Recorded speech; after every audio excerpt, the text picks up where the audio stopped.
And welcome back to my YouTube channel. Today I will be going through some of the most common reasons for hair loss. And I won't really be going into treatments, as my best recommendation would be to try and visit a trichologist near to you, obviously, because they're more specialized in hair and scalp issues. If you don't have a trichologist near you, you could try a dermatologist. There are some really great ones out there. Yeah, I'm not going to be suggesting any treatments, even though I am a trichologist in training. The treatment really depends on the specific patient, on the specific case, on the life. It depends on so many things.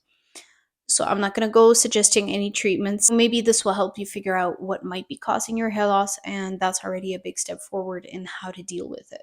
One of the main reasons that we would see, especially in men most of the time, is genetics.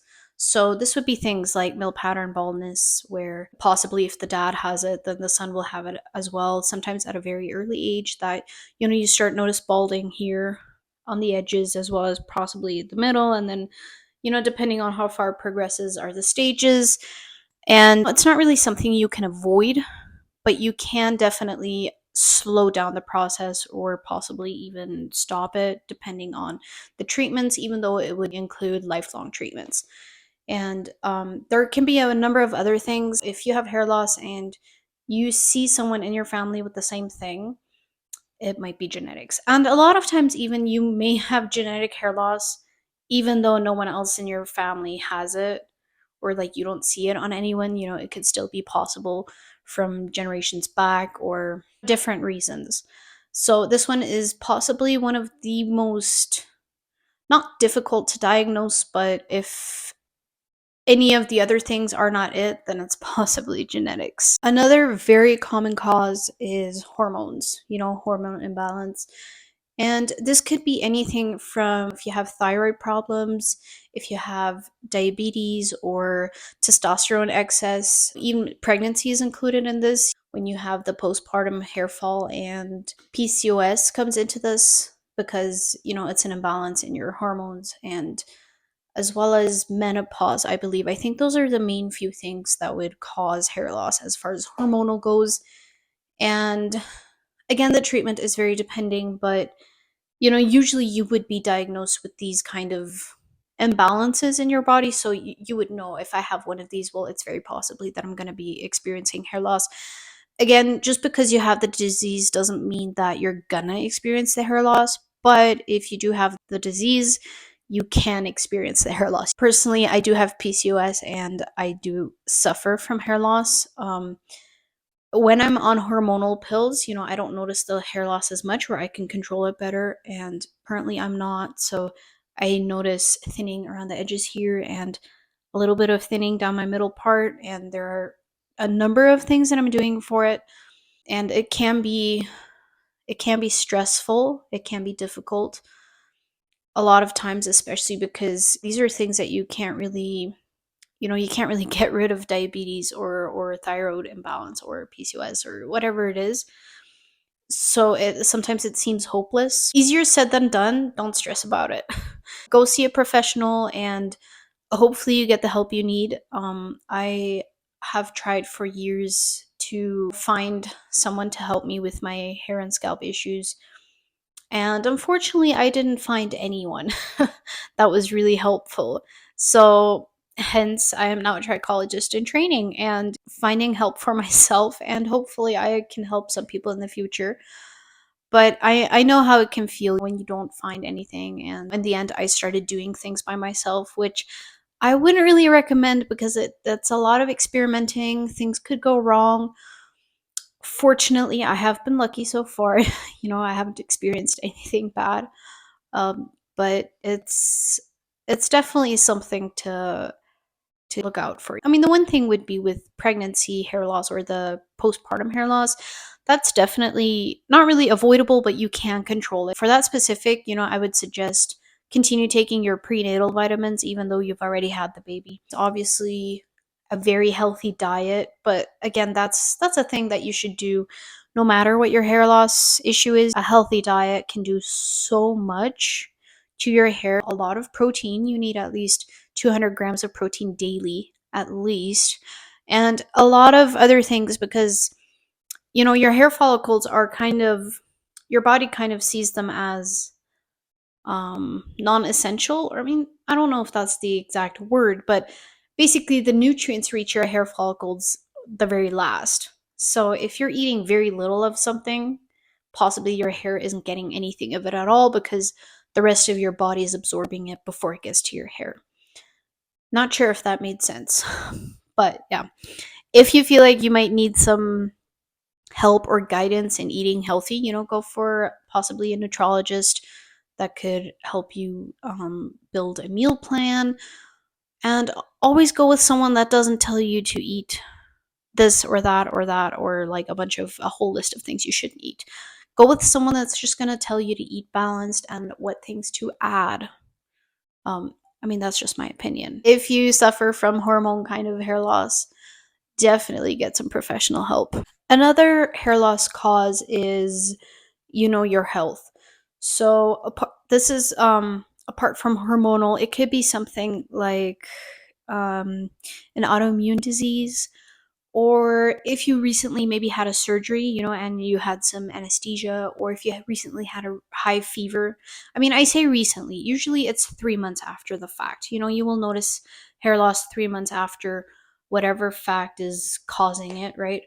Or, if you're a person that smokes, possibly, or drinks alcohol a lot, any of these things, if you don't have a healthy lifestyle, they can cause hair loss as well. And most of the time, say for example with a fever or something like that, if you don't see an improvement 3 months after experiencing the hair loss, then definitely go for professional treatment. I mean, you could go for a professional right away.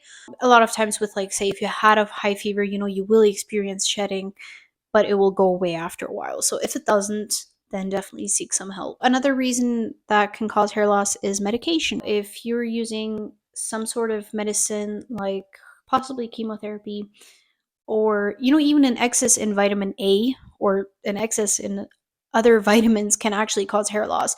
So if the dose of one of your medications is off, or if you're using stress medication or anxiety medication, not really familiar with what formulas it would be, but either way, any of those medications can cause hair loss, and it's usually included in the side effects if you read the labels.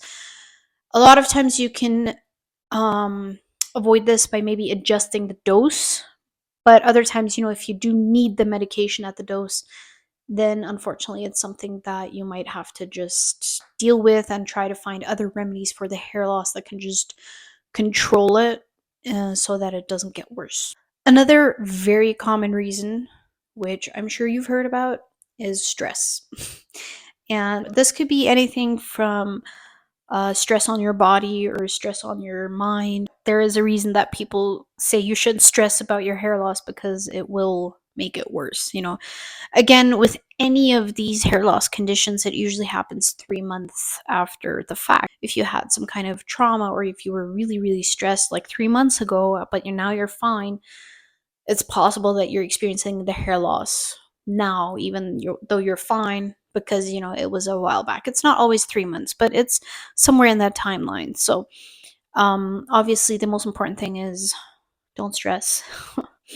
And other things that can help is like exercise or relaxation techniques, or so many things nowadays that you can do for stress. Personally, I do like to jog every now and then. Well, I try to go every day, but sometimes that doesn't work out.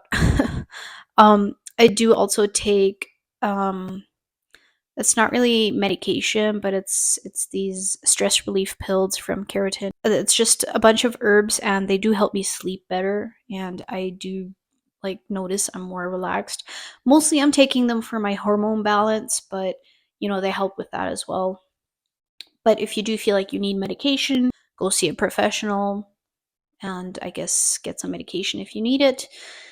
Um, but yeah, personally, I do that. I like to exercise, and for me, also, my faith is a big thing that helps me relax. Reading the Bible, and that's just a personal thing. That's something that helps me a lot. So if I do that daily, it's something that keeps the stress off my mind. The next reason that could possibly be causing your hair loss is your diet. And this doesn't mean that you're on a diet, but just how are you eating? Do you have an iron deficiency, possibly as an anemia, or did you lose weight like really fast recently, or did you gain weight really fast recently for whatever reason?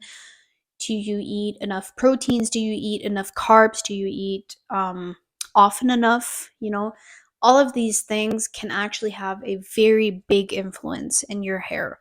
And so, obviously, I recommend eating a lot of protein, a lot of carbs. That's important.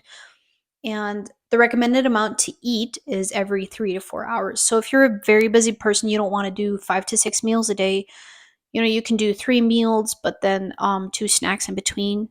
Whenever I'm taking my iron supplements, which I need, I notice that I get hungry like a normal person. So I actually eat every 3 to 4 hours. I eat breakfast and then I eat a little snack. Then I eat lunch and then a snack again.